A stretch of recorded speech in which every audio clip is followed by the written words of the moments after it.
in conversation with three young brilliant personalities, Jennifer Elundu, Musawer Begana, and Chloe Bueno. And of course, Benjamin Voyer from ESPC, who will be facilitating this conversation. And there again, give them a warm welcome, please.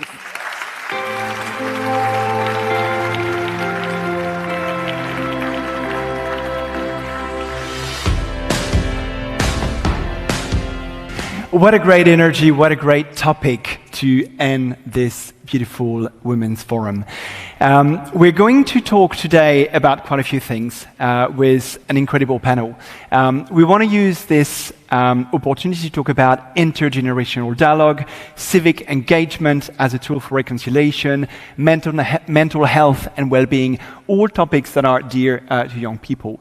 Musawer Begana, I'm interested in your perspective on how older generations, institutions and communities can better support young people in civic engagement, specifically to foster reconciliation and social change. What are the key challenges that young civic leaders like yourself face in pushing for social change, and how can we create that environment where these efforts are recognized and supported?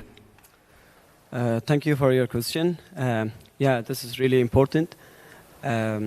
Actually, what I believe is for supporting and including young generation in a civic engagement, this is really important for older generation and institutions to rethink about how they communicate the topics and important parts for young generation, and it's really important.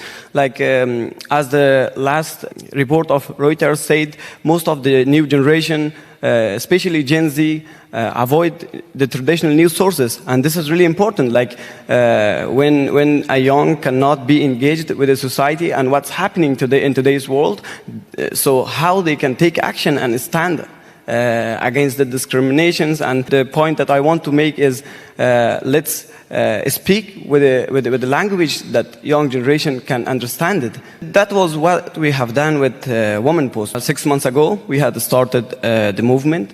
This movement started for supporting Afghanistan women and raising more awareness globally. We had some like 12 girls from inside of Afghanistan drawing celebrities and public figures and having like hundreds of them in social media just to post on Instagram and having more engagement, and that worked. I mean, that was the young people want. We made a gesture of like crossed hands, and that was really shocking that it spread from schools, universities, athletes, and even some people I have seen that they used in their music songs. And the journey haven't ended on that time, but these girls who started from the scratch, even they designed the uniform of Olympics for Afghanistan, and that was a story of resilience that we can see. Actually, at this time, Afghanistan women cannot go to school, cannot go to university, and even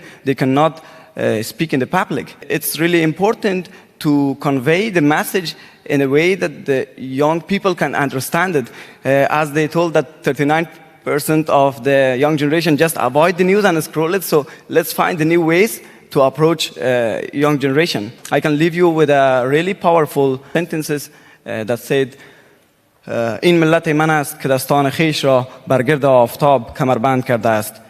این مشت‌های اوست که می‌کوبد از یقین دروازه‌های بسته تردید قرن را. It means it's the power of reconciliation of nations that make a belt out of the hands around the sun, and it's the strikings of the fists that open the doors that have been closed all centuries.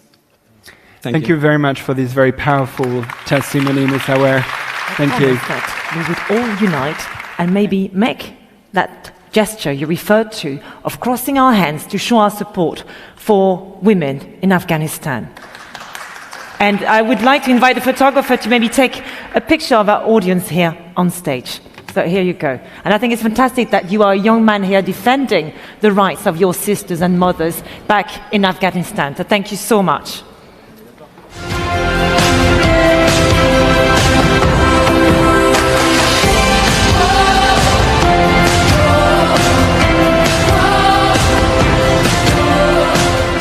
Thank Thank you very much. That was a beautiful moment for them. Appreciate it.